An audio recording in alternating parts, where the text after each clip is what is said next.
ang takbo ng ating pinansyal na buhay. At ang pinakamaganda sa SFI ay pwede tayo maging kasangkapan ng Diyos na maging biyaya sa maraming tao sa pamamagitan ng ating mga produkto at ng ating sistema. Kaya palakpakan natin ng malakas ang Success Formula International. Bilang inyong President and CEO, tao rin po ako. Nagkakamali rin po ako. At sa aking buhay, isang negosyante, sa paghawak ko po nitong kumpanyang ito, marami po akong napagdaan ng mga pagsubok. Iba't ibang uri, minsan may hindi na yan mai-erase sa buhay ko. Ngunit sana bitbitin ninyo bilang isang inspirasyon kung nagawa ko na magdala ng kumpanya, magpatakbo ng kumpanya, at the same time, gumawa pa ng network of leaders. Dalawa po ang ginagawa ko rito. Once in my life, mga kapatid, kasi po, gusto ko po, hindi po kayo malinlang. Once in my life, way back 2020, mga kapatid, alam yan ng aking great mentor, Sir Nestor. 2019, dumanas po ako ng matinding pagsubok, kasali po ang SFI. I lost millions of pesos, not 7 digits, but 8 digits. I lost 26 million pesos po. At halos negative po ang inyong lingkod, pati ang company. Grabe ang pagsubok ng Diyos sa kumpanyang ito. Sa leadership ko rin, kung paano ko maisusurvive ang Success Formula International. Pero ito lang yung gusto ko na i-share sa inyo. Tunay talaga ang sabi ng may kapal. Umasa ka sa Kanya at ikaw ay tutulungan niya.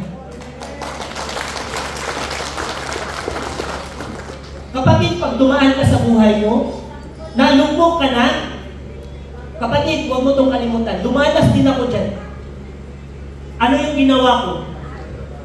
Nanalangin ako sa Diyos at sinabi ko sa Kanya, Ama, maraming salamat po sa pagsubok na ito, sa tiwala niyo po sa akin, na kaya kong hawakan, na kaya kong ma-solve ang problema ito dahil napakalaki ng pagsubok na iyon.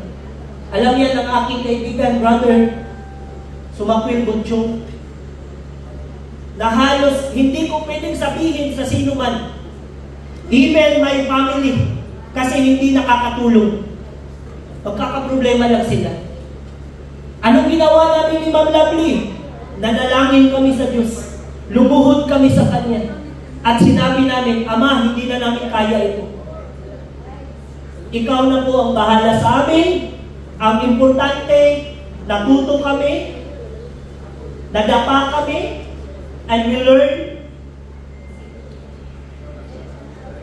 The advantage is, nananasiling po, tunay ang kumpanyang SFI. Tunay na may Diyos na gumagabay sa SFI. Tunay ang ating mga produkto.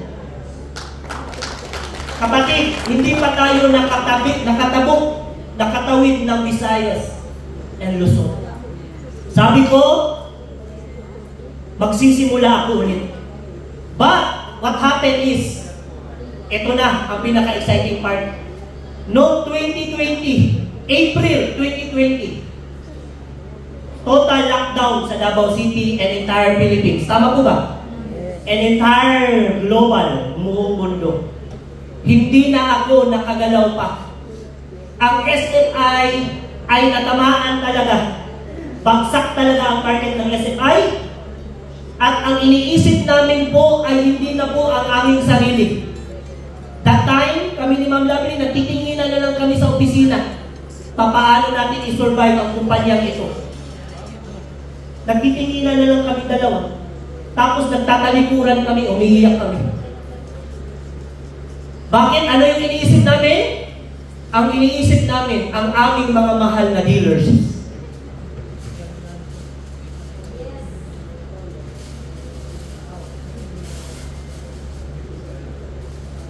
Kayo, ang rason kung bakit nakatayo si Michael Javier at si Rafi Javier.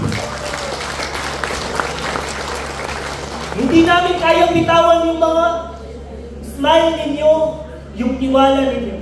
What happened 2020? Sabi ko, wala nang bibili ng haplas. Ang binibili na lang ng tao, sanitizer tsaka alcohol.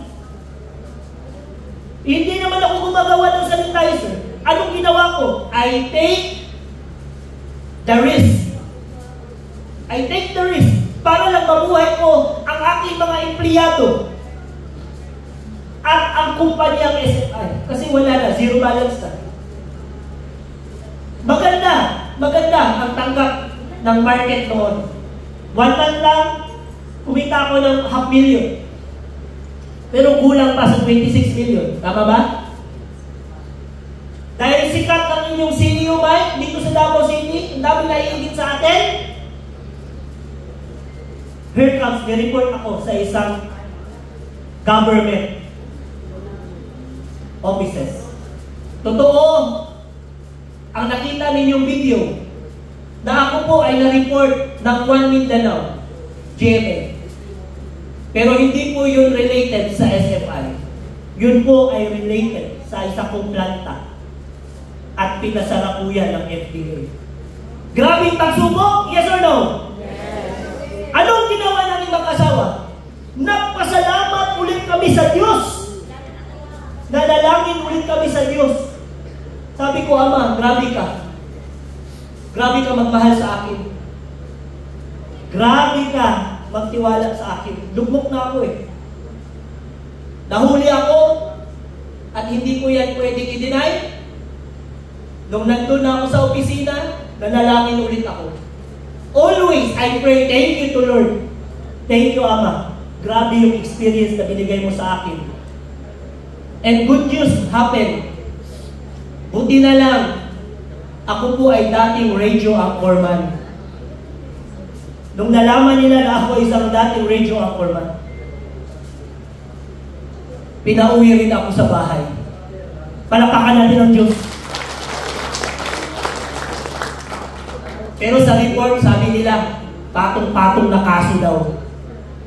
Ganun lang talaga yung mga reporter, mga kapatid. And 2020 hanggang ngayon, tingnan nyo naman kung paano pinagpala ng Diyos ang Success Formula International. Kaya kayo, kung nahihirapan kayo, sana bitbitin niyo po itong experience ko. Kung bakit nakatayo kami dito, dahil mahal na mahal namin, ang bigay ng Diyos sa amin ni BP Lovely, kayo po, mga mahal namin dealers. Kung may pagsubok, maging matatag. Pangalawa, manalangin sa Diyos, mapagpakumbaba, be humble. Kung gusto mong tumaas ang level ng buhay mo, kapag binibigyan ka na niya, huwag kang maging mayabang. Be humble. Okay? Klaro? Pero pag kailangan ka to inspire people, ipakita mo yung result mo. Dahil magiging blessing ka sa maraming tao. Baka ikaw ang iniintay nila para mabago rin ang takbo ng buhay at pag-iisip nila at makuha nila ang tuktok ng tagumpay dito sa Success Formula. Kaya mga mahal ko, mga dealer, maraming salamat sa tiwala. Again, wala tayong ipagmamayabang. Nagtatrabaho lang tayo lahat dito, nagnenegosyo. Pero ang totoong nagbibigay ng biyaya, ang ating Panginoong Diyos. Kaya maraming salamat po. Hopefully, na-inspire kayo. And baunin niyo po ito sa unahan pa ng paggawa ng ating negosyo. Maraming salamat po. God bless us all. Mabuhay ng SFI. A big round of applause, please! Palakpakan